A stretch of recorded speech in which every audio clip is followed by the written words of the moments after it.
Hello guys, today I am back with the 3GS series. आज की series में हम देखेंगे कि 3GS के अंदर अगर आपको अलग अलग इफ़ेक्ट्स क्रिएट करने हैं तो वो कैसे किया जाए। अभी आप अपनी स्क्रीन के आगे देख पा रहे हो, मैंने एक इफ़ेक्ट जनरेट किया हुआ है। इसके अंदर कुछ हमें टेक्सचुअल सा कंटेंट दिखाई दे रहा है। फॉर एग्जांपल आपको स्क्रीन के ऊपर बहुत सारे हैशेस दिखेंगे, उसके बाद कुछ डॉट डॉट डॉट, उसके बाद एट द रेट, ये सब चीज़ें हैं। और ये पूरा 3D में वर्क कर रहा है। ठीक है। अब ये इफेक्ट मैंने कैसे बनाया, आप इसको कैसे बना सकते हो, या फिर इसके अलावा और भी बहुत सारे इफेक्ट्स आपको मिल जाएंगे, वो कैसे बनेंगे, वो सारी चीज़ें आज हम देखेंगे। अगर मैं यहाँ पर लाइट की इंटेंसिटी थोड़ी बढ़ा देता हूँ, जो एम्बियंट लाइट है, तो ये इफेक्ट थोड़ा गायब सा हो गया। बाकी बिकॉज एम्बियंट लाइट आपको पता ही होगा हर जगह को लाइट कर देती है, तो एम्बियंट लाइट को मैंने हटा दिया है।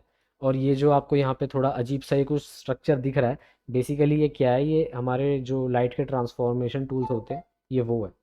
इसके इसको मूव करने से मैं जो लाइट है उसको एडजस्ट कर रहा हूँ बेसिकली। ठीक है। इसकी भी मैं यहाँ पर इंटेंसिटी कम या ज़्यादा कर सकता हूँ। ये देखो, इंटेंसिटी यहाँ पे लाइट की कम या ज़्यादा हो रही है। अगर आपको समझ आए, यहाँ पे कुछ डोनट जैसा शेप बन चुका है, इसको टॉरस बोलते हैं। ठीक। तो आज के वीडियो में हम ये देखेंगे कि ये कैसे क्रिएट करना है। ये भी और इसके अलावा और भी इफेक्ट्स है मेरे पास। अगर मैं आपको कोड दिखाऊं, ये देखो, यहाँ पे मैंने कुछ इफेक्ट्स रखे हुए हैं। अगर मैं हटा देता हूँ सारे इफेक्ट्स, ठीक है, तो आपको ये कुछ इस तरीके का दिखाई देगा। ठीक। उसके बाद एक एक करके इफेक्ट अगर हम अप्लाई करें यहाँ पे, ये देखो, यहाँ पे अभी जो इफेक्ट क्रिएट हुआ है, ये कुछ कुछ टिकटॉक का साइन आपने देखा होगा, उसमें एक जगह थोड़ी सी रेड होती है, एक जगह थोड़ी ब्लू होता है एक साइड से। तो उस तरीके का यहाँ पर इफेक्ट क्रिएट हुआ है। ठीक। उसके बाद हमारा एस की इफेक्ट जो आपने अभी देखा था, ठीक, ये इसको एक एस की में दिखा देता है। एस की इफेक्ट थोड़ा सा इंटरेस्टिंग भी है, वो मैं डिस्कस करता हूँ कैसे है। आउटलाइन इफेक्ट है हमारे पास एक, ये देखने में तो काफ़ी नॉर्मल सा दिख रहा है। अगर मैं यहाँ पे एम्बियंट लाइट को बढ़ा दूँ, ठीक है, और आप ध्यान से देखोगे तो आपको यहाँ पे, लेट मी ट्राई, अगर ये नहीं जूम नहीं हो पा रहा है, ठीक है, कोई बात नहीं। बहुत ध्यान से अगर आप देखोगे, आपको साइड्स के अंदर ना एक ब्लैक कलर की आउटलाइन दिखाई देगी। तो वो आउटलाइन किस वजह से आ रही है? इस आउटलाइन इफेक्ट की वजह से आ रही है। अगर मैं इस आउटलाइन को हटा देता हूँ यहाँ से, ठीक, अभी ये मैं एम्बियंट लाइट को बढ़ाता हूँ, तो देखो यहाँ पे बिल्कुल क्रिस्प रेड और वाइट ये दिखाई दे रहा है, इनके बीच में कोई गैप नहीं है। जैसे ही मैं आउटलाइन को लगाता हूँ, ठीक है, तो और उसके बाद एम्बियंट लाइट को बढ़ा दो, तो देखो यहाँ पे एक थोड़ा गैप आपको दिखेगा ब्लैक कलर का। बेसिकली ब्लैक कलर की आउटलाइन क्रिएट हो गई है, तो वो कैसे हुई है? इस आउटलाइन इफेक्ट की वजह से। इसके अलावा हमारे पास एक और इफेक्ट है, पैरेलैक्स बैरियर। इस इफेक्ट ने क्या किया है? इस इफेक्ट ने ना बेसिकली कुछ हॉरिजॉन्टल लाइंस क्रिएट कर दी हैं। ठीक है, जो हमारी एजेस जहाँ पर भी बनती है, वहाँ पे एक स्ट्रेट एज देने की बजाय इसने कुछ हॉरिजॉन्टल लाइंस के थ्रू कुछ वहाँ पे शेडिंग सी क्रिएट करने की ट्राई करी है। ठीक है, तो इस इफेक्ट को इसने नाम दिया है पैरेलैक्स बैरियर। ठीक।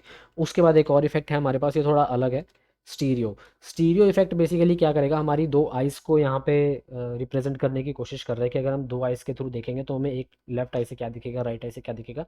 यहाँ पे उस तरह का इफेक्ट आपको देखने को मिल जाएगा। ठीक। तो ये इफेक्ट कैसे क्रिएट करने हैं वो आज हम इस वीडियो के अंदर देखते हैं। इस सीन के कोड में हमने बेसिक अपना वही रेगुलर कोड ही लिखा हुआ है। एक सेटअप फंक्शन है हमारे पास और एक अपडेट फंक्शन है। सेटअप फंक्शन के अंदर हमने क्या किया है, एक टॉरस क्रिएट किया है और उसके अंदर स्टैंडर्ड मटेरियल हमने लगा दिया है। स्टैंडर्ड मटेरियल को हमने कलर दे दिया रेड, तभी आपको ये कलर जो है वो रेड कलर का दिखाई दे रहा है। टॉरस की हमने मैश क्रिएट करी और सीन के अंदर ऐड कर दिया। यहाँ पे हमने कुछ भी इफेक्ट से रिलेटेड कोड नहीं लिखा है। इफेक्ट से रिलेटेड कोड हमने कहाँ किया है? यहाँ पे करने का फ़ायदा बस ये रहा, यहाँ पे अपने मेन फाइल के अंदर, बिकॉज ये इफेक्ट जो है ये पूरी स्क्रीन के ऊपर अप्लाई होगा, किसी पर्टिकुलर ऑब्जेक्ट पे अप्लाई नहीं हो रहा। तो एक जगह हमने यहाँ दे दी कि भाई हमने एक सीन क्रिएट करना है इस इफेक्ट के साथ, तो इसलिए मुझे ये जगह थोड़ी ठीक लगी कि जहाँ पे भी हम अपना सीन क्रिएट कर रहे हैं वहीं पर हम इसको क्रिएट कर लेते हैं, इस इफेक्ट को बता देते हैं। अब बात आती है जो हमारी गेम सीन जो बेस क्लास है, उसके अंदर मैंने क्या क्या चेंजेस किए हैं। ठीक, तो उसके अंदर सबसे पहले आप देखोगे जो हमारा कंस्ट्रक्टर है, कंस्ट्रक्टर अभी तक सिर्फ कैनवस ले रहा था और डीबग ले रहा था। बेसिकली कैनवस वो था कि अपनी स्क्रीन के ऊपर किस कैनवस के ऊपर हमें काम करना है, किस कैनवस के ऊपर 3GS को अप्लाई करना है। और डीबग ये बताता था कि ये जो आपके GUI कंट्रोल्स दिखाई देते हैं, ये रखने हैं या नहीं रखने। ठीक है जी। उसके बाद हमने एक इफेक्ट और क्रिएट कर दिया। यहाँ पे इफेक्ट ये बताएगा कि भाई कौन सा इफेक्ट हम करंटली यूज़ करने वाले हैं। ठीक जी। इफेक्ट को हम इसकी प्रॉपर्टी में स्टोर कर रहे हैं। उसके बाद हमने क्या किया है, जो हमारी इनिट क्लास थी उस इनिट क्लास के अंदर हमने पहले क्या किया था, पहले तो हमने सिर्फ ये कर दिया था कि this dot renderer is equal to WebGL renderer and this dot canvas. Basically हम रेंडरर क्रिएट कर देते थे अपने कैनवस का यूज़ करके। बट मैंने बताया था आपको, ये जो एस की इफेक्ट होता है ये थोड़ा सा अलग होता है। ये अलग क्यों होता है, अगर मैं इसको अप्लाई करता हूँ ना तो ध्यान से देखना। मैं F12 प्रेस करूंगा, एलिमेंट्स पे जाऊंगा, स्क्रिप्ट, और ये जो हमारा डिव क्रिएट हुआ है, इस डिव के अंदर ना बेसिकली एक टेबल क्रिएट हो रहा है। नॉर्मली हम क्या करते हैं, कैनवस के ऊपर काम करते हैं, बट जो हमारा एस की इफेक्ट है ये किसी कैनवस के ऊपर काम नहीं करता। इसने जो भी ये टेक्स्ट लिखा है ना, hash hash hash dot dot dot at plus, जो भी ये टेक्स्ट लिखा हुआ है इसने स्क्रीन के ऊपर, ये सारा एक टेबल के अंदर लिख रहा है। तो इस चीज़ का ध्यान रखना कि एस के इफेक्ट में अलग क्या है, अलग यही है कि वो कैनवस का यूज़ ही नहीं करता, वो टेबल का यूज़ करता है। ठीक है, तो इस वजह से मैंने जो हमारा कैनवस था उसको एक तरह से ऑप्शनली मैं मान के चल रहा हूँ। अगर कैनवस दिया है तो बहुत अच्छी बात है, अगर कैनवस नहीं दिया, बिकॉज एस के इफेक्ट के अंदर हमें कैनवस देने की ज़रूरत नहीं है, तो इसलिए अगर कैनवस नहीं दिया है तो मैं नॉर्मली अपना रेंडर क्रिएट कर रहा हूँ बिना किसी कैनवस के, और उसके बाद मैं सेटअप इफेक्ट्स कर रहा हूँ। सेटअप इफेक्ट्स मेरा एक फंक्शन है, इसी के अंदर सारा हमारा इफेक्ट से रिलेटेड काम हो रहा है। ठीक है, अब यहाँ पे हमने सबसे पहले क्या किया, दिस डॉट इफेक्ट को मैंने चेक किया है कि क्या वो एस की है। यहाँ पे आप चाहो तो स्विच केस भी यूज़ कर सकते हो, मैंने इफ एल्स यूज़ किया, मुझे थोड़ा सा कन्वीनियंट लगा। ठीक है, आप चाहो तो स्विच केस भी यूज़ कर सकते हो। मैंने यहाँ पे लिखा है this dot effect if it is equal to s की। अगर मैं एस की इफेक्ट यूज़ कर रहा हूँ, ये मैं कहाँ पर वैल्यू दे रहा हूँ, ये रही इफेक्ट की वैल्यू यहाँ पर दे रहा हूँ। तो अगर ये एस की है तो हमें क्या काम करना है, ध्यान से देखना। जो हमारा इफेक्ट है सबसे पहले हमने उसको क्रिएट किया। अब इफेक्ट क्रिएट, एस की इफेक्ट क्रिएट करने के लिए हमें क्या करना होता है, दिस डॉट रेंडरर, जो भी रेंडरर है उसकी हमें ज़रूरत पड़ेगी, और उसको हमें कुछ टेक्स्ट बताना होगा। अब ये टेक्स्ट क्या है, आप ध्यान से देखना इस चीज़ को। सबसे पहला जो इस टेक्स्ट के अंदर कैरेक्टर है वो है स्पेस, बेसिकली एम्प्टी। तो जहाँ जहाँ पर भी अंधेरा दिखाना होगा ना, ठीक है, वहाँ पर ये स्पेस दिखाएगा। उसके बाद जैसे जैसे आप इस टेक्स्ट में आगे बढ़ते जा रहे हो, वहाँ पे लाइट जो है वो इंक्रीज होती जा रही है। ठीक है, तो थोड़ी सी लाइट अगर कहीं दिखानी होगी वहाँ डॉट दिखा देगा, थोड़ी ज़्यादा लाइट अगर दिखानी होगी तो वहाँ कोलन दिखाएगा, उससे ज़्यादा लाइट दिखानी होगी तो वहाँ पे माइनस, फिर प्लस, फिर स्टार, इक्वल टू, करते करते मैक्सिमम ये जा रहा है हैश तक। ठीक है, तो यहाँ पे बेसिकली ऑर्डर जो है चीज़ों का वो इंपॉर्टेंट है। ठीक, उसके बाद इन्वर्ट हमने ट्रू दे दिया है, इसको यहाँ पे अप्लाई करके मैं देखता हूँ तभी आपको समझ में आएगा ज़्यादा। एस की इफेक्ट हमने अनेबल किया है। ठीक, उसके बाद इन्वर्ट अगर मैं यहाँ पे फॉल्स करता हूँ तो देखो क्या होता है। ठीक, ये कुछ इस तरीके का बनेगा। ठीक है, तो ये आपके ऊपर डिपेंड करता है आप किस तरह से इसको बनाना चाह रहे हो।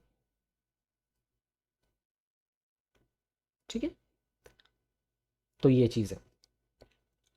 उसके बाद हमने क्या किया, इफेक्ट जैसे ही हमारा क्रिएट हो गया, उसके बाद हमने क्या बोला कि भाई ये जो इफेक्ट का डॉम एलिमेंट होगा, अब इफेक्ट का डॉम एलिमेंट क्या रहेगा, टेबल रहेगा, बिकॉज एस की इफेक्ट की बात हो रही है और एस की इफेक्ट हमेशा टेबल को यूज़ करेगा। ठीक है, तो हमने लिखा है effect dot DOM element dot style dot colour equal to white. Basically यहाँ पे मैं थोड़ा सा यहाँ पे सी एस एस सेट करने की कोशिश कर रहा हूँ ताकि हमें ये चीज़ें अच्छे से विजिबल हो जाएं। अगर मैं इसको हटा देता हूँ तो देखो क्या होगा, कुछ इस तरीके का बन रहा है, जो कि थोड़ा कम विजिबल है बट विजिबल है। ठीक है, तो मुझे थोड़ा सा ये ठीक लगा, इस वजह से मैंने इसको दे दिया। अगर मैं यहाँ पे अब ट्रू कर देता हूँ तो देखो क्या होगा, ये कुछ इस तरीके का बन रहा है। ठीक, तो यहाँ पे बस मेरी थोड़ी सी पर्सनल प्रेफरेंस थी, बाकी आप चाहो तो इन स्टाइल्स को छोड़ भी सकते हो, लगा भी सकते हो, वो आपकी चॉइस के ऊपर डिपेंड करेगा। उसके बाद जो हमारा रेंडरर था, पहले हमारा रेंडरर क्या था, डायरेक्ट वेबजीएल रेंडरर, और वेबजीएल रेंडरर तो कैनवस ले लेगा। ठीक है, तो अब हमने यहाँ पे रीराइट कर दिया, this dot renderer is equal to effect. ठीक है जी, और उसके बाद हमने एक फाइनल रेंडरर क्रिएट किया है और इसको भी इफेक्ट के इक्वल कर दिया है। अब ये फाइनल रेंडरर क्रिएट करने की ज़रूरत क्या पड़ी, अब देखो हमारे पास ना दो रेंडरर हो गए, एक जो 3JS के ऊपर काम कर रहा है और उसके बाद एक जो इफेक्ट अप्लाई करने के बाद हो रहा है। अब इस पर्टिकुलर एसकी वाले केस में तो दोनों सेम थे। ठीक है, बट कुछ केसेस में ये अलग अलग भी हो सकते हैं। फॉर एग्जाम्पल अगर मैं यहाँ पे एनाग्लिफ वाला जो इफेक्ट है इसको अप्लाई करता हूँ, ठीक है, इस केस में हमारा जो मेन WebGL का रेंडरर था वो अलग है, और जो फाइनल रेंडरर है वो अलग है। फाइनल रेंडरर वो है जो इफेक्ट अप्लाई करने के बाद आ रहा है। ठीक है, अगर मैं यहाँ पे इस रेंडरर को यूज़ कर देता हूँ, देखो फाइनल रेंडरर मैंने यहाँ कर दिया, तो आपके पास नॉर्मल पहले जैसे ही बन रहा है, जो कि हमको नहीं चाहिए, हमें इफेक्ट वाला चाहिए। ठीक है, तो यहाँ पे सिर्फ यही एक रीज़न था कि मैंने यहाँ पे फाइनल रेंडरर एक अलग से क्रिएट किया है, कि कुछ नॉर्मल चीज़ों के लिए हमें पुराने रेंडरर की ज़रूरत है और कुछ चीज़ों के लिए हमें जब अप्लाई करना होगा स्क्रीन के ऊपर तब हमें एक अलग रेंडरर की ज़रूरत पड़ जाएगी। सिमिलर केस हमने आउटलाइन इफेक्ट के साथ किया है, पैरेलल बैरियर इफेक्ट के साथ किया है और स्टीरियो इफेक्ट के साथ किया है। ठीक है, सिर्फ और सिर्फ जो एस्की इफेक्ट था उसका केस जो है वो थोड़ा सा स्पेशल आ गया था। ठीक है जी। अगर मैं यहाँ पे कुछ गलत इफेक्ट दे देता हूँ, ठीक, तो यहाँ पे क्या होगा, ये एल्स वाली कंडीशन में चला जाएगा और हमारा फाइनल रेंडरर किसके बराबर हो जाएगा, जो हमारा दिस डॉट रेंडरर है उसके बराबर। ठीक। उसके बाद हमें यहाँ पे क्या करना है, हमारा जो रेंडर है जो बेसिकली आउटपुट जनरेट हो रहा है उसको हमें अपने डॉम के अंदर ऐड करना है। तो हमने यहाँ पे उसको ऐड कर दिया। ठीक। यहाँ पे जो हमारा कैनवस बेसिकली जो भी जनरेट हो रहा है, चाहे कैनवस कह लो या फिर यहाँ से इस इफेक्ट की वजह से जो टेबल जनरेट हो रहा है वो कह लो, उसको हमने अपने डॉम एलिमेंट के अंदर ऐड कर दिया। अब फाइनल रेंडरर कब यूज़ होगा, रेंडरिंग के टाइम पे, यानी कि जब स्क्रीन के ऊपर हम शो कर रहे हैं अपनी आउटपुट को। कैनवस ऐड करना अलग बात होती है, लेकिन आउटपुट स्क्रीन के ऊपर शो करना एक अलग बात होती है। तो वही हमने यहाँ पे क्या किया है, पहले हमारा कोड कुछ इस तरीके का था, this dot renderer dot render this dot scene and this dot camera. But क्योंकि अब हमारा जो रेंडरर है वो चेंज हो रहा है, कभी टेबल हो रहा है, कभी हमारा कैनवस हो रहा है, इस वजह से हमने फाइनल रेंडरर क्रिएट किया था जो कि बता दे कि भाई फाइनली हमें स्क्रीन के ऊपर क्या दिखाना है। तो यहाँ से हमें क्या क्या मिल गया, दिस डॉट सीन और दिस डॉट कैमरा दे के हमें फाइनल आउटपुट मिल जाएगी भाई कहाँ पर शो करना है। ठीक है, तो फाइनल रेंडर के अंदर हम क्या रेंडर कर रहे हैं, this dot scene and this dot camera. इन दोनों की इन्फॉर्मेशन से हमारी जो एक्चुअल आउटपुट है वो स्क्रीन के ऊपर शो हो जाएगी। बाकी सब चीज़ें आप देखोगे वो सब एज इट इज़ है, मैंने बाकी कहीं पर और कोई चेंज नहीं किया है। सिर्फ और सिर्फ इफेक्ट्स के लिए मैंने थोड़ा सा चेंज यही किया है, एक तो सेटअप इफेक्ट्स का फंक्शन मैंने यहाँ पे ऐड किया है नया, और उसके बाद हमने अलग अलग इफ़ेक्ट्स के लिए कोड लिखा है कि जो भी इफ़ेक्ट हमारे पास गिवन होगा उस इफ़ेक्ट को हम अप्लाई कर देंगे, और जो भी हमारा फाइनल रेंडरर क्रिएट हो हमें दिखाना चाहिए डिपेंडिंग ऑन द इफ़ेक्ट, वो हमने स्क्रीन के ऊपर शो करना है। ठीक। आई होप इफ़ेक्ट्स का कोई बहुत ज़्यादा मुश्किल नहीं था। और अगर अब कोई पूछे कि ये पैरेलल इफेक्ट, आउटलाइन इफेक्ट, ये एनाग्लिफ इफेक्ट ये आए कहाँ से, तो बेसिकली यहाँ पे 3JS के अंदर ही आपको मिल जाएंगे, 3JS एग्जाम्पल JSM इफेक्ट्स। और उस इफेक्ट्स के अंदर आपको काफ़ी इफेक्ट्स मिल रहे हैं, और भी दो तीन और मिल जाएंगे। ठीक है, जो उसमें इंपॉर्टेंट थे, जो मेन मुझे लगे या फिर जो स्टेबल थे, वो मैंने यहाँ पे ऐड कर दिए हैं। ठीक। इसके अलावा भी अगर आपको इफ़ेक्ट्स बनाने हैं तो अगेन आपको मालूम होगा, अगर आपने 3JS की जो शेडर वाली सीरीज़ है वो देखी है, तो आपको पता होगा कि शेडर का यूज़ करके आप इफ़ेक्ट्स क्रिएट कर सकते हो। ठीक है, तो आप नई भी बना सकते हो, अगर नए नहीं बनाने तो आपके पास यहाँ पे बने बनाए ऑलरेडी अवेलेबल हैं।